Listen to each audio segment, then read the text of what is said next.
अच्छी कविताएं की है, क्या बताया भला। ओए होए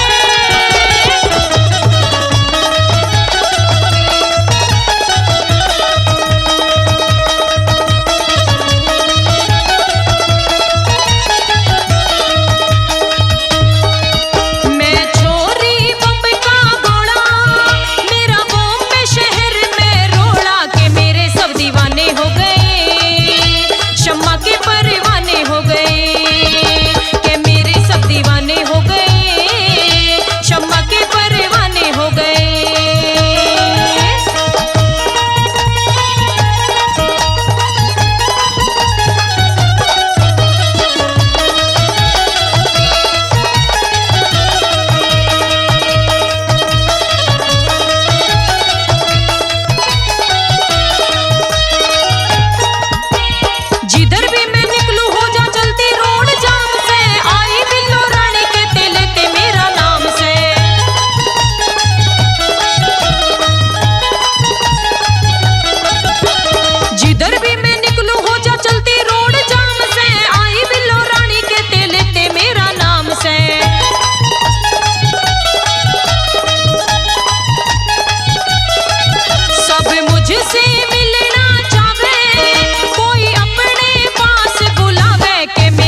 बिगाड़ा जी जाने।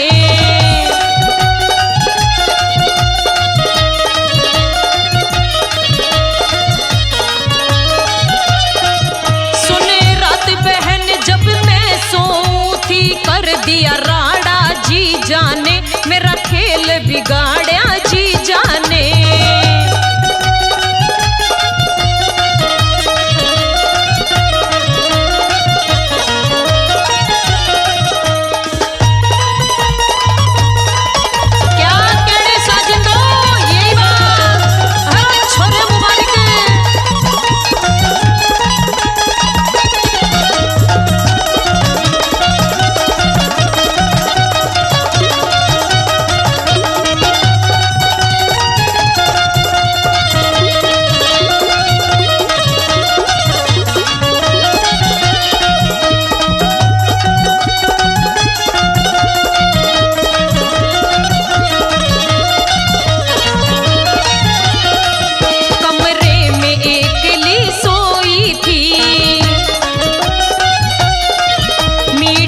सपनों में खोई थी,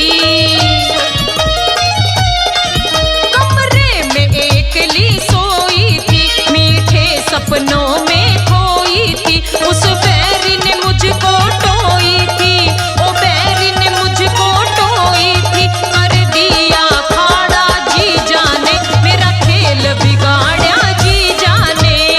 रात बहन जब मैं सोऊं थी, कर दिया राड़ा जी जाने, मेरा खेल बिगाड़ा जी जाने।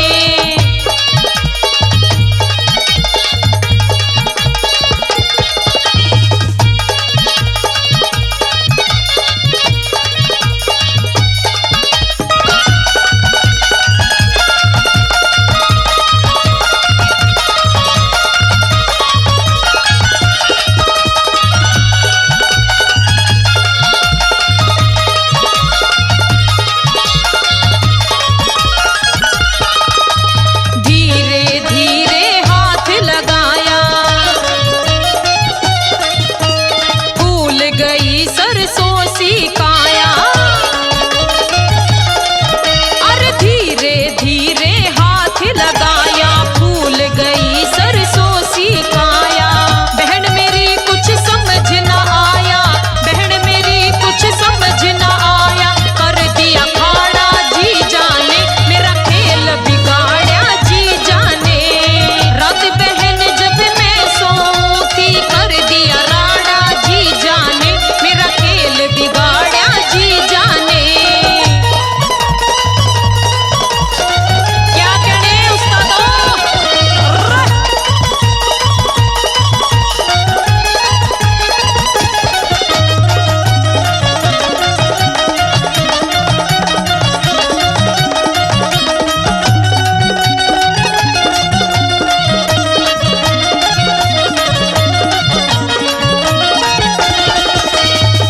आँख खुली और मैं घबरागी, कुछ न पाया नींद से जागी। मेरी आँख खुली और मैं घबरागी, कुछ न पाया जब नींद से जागी। जाने मरण मेरी आगी, सुने जाने मरण मेरी आगी, करया जुल्म यो ठाडा जी जाने, मेरा खेल बिगाड़ा जी जाने। रात बहन जब मैं सोऊं थी, कर दिया राड़ा जी जाने, मेरा खेल बिगाड़ा जी जाने।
कहानी रसिया आप लोगों के बीच में हम पेश करते हैं देहाती रागनी एंड डीजे के माध्यम से, जिसकी गायिका मैं आपकी अपनी लाडली कोमल चौधरी हरियाणा।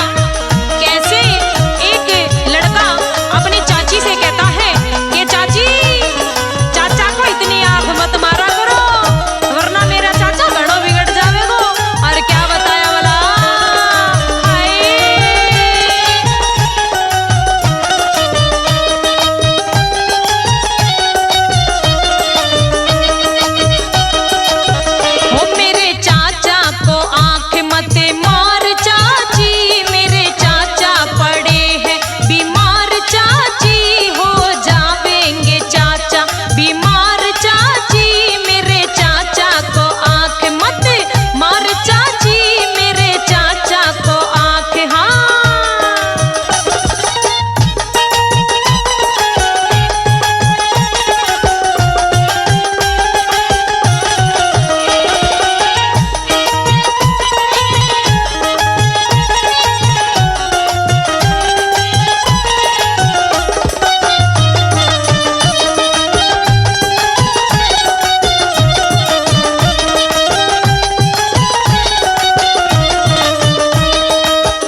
की दवाई पिया लाऊं तेरे संगे।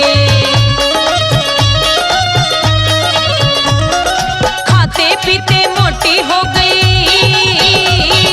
खाते पीते मोटी हो गई, चोली हो गई तंग, पतली होने की दवाई पिया लाऊं तेरे संग, पतली होने की दवाई पिया लाऊं तेरे संग।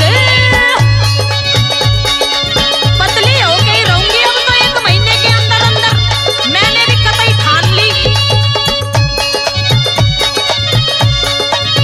अब तो डाइटिंग पे चलना पड़ेगा, डाइटिंग पे।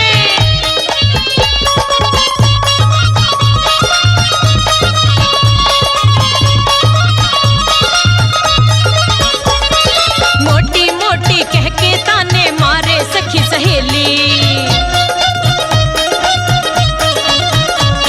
अरे मोटी मोटी कह के ताने मारे सखी सहेली। सुनते सुनते इनके ताने, सुनते सुनते इनके ताने मैं तो हो गई तंग, पतली होने की दवाई पिया लाऊं तेरे संग, पतली होने की दवाई पिया लाऊं तेरे संग।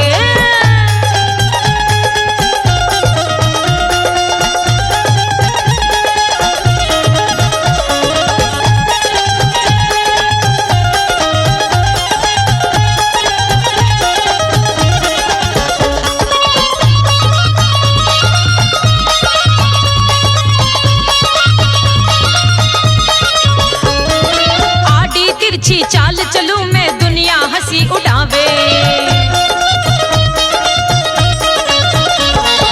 आड़ी तिरछी आड़ी तिरछी आड़ी तिरछी चाल चलूं मैं दुनिया हंसी उड़ावे।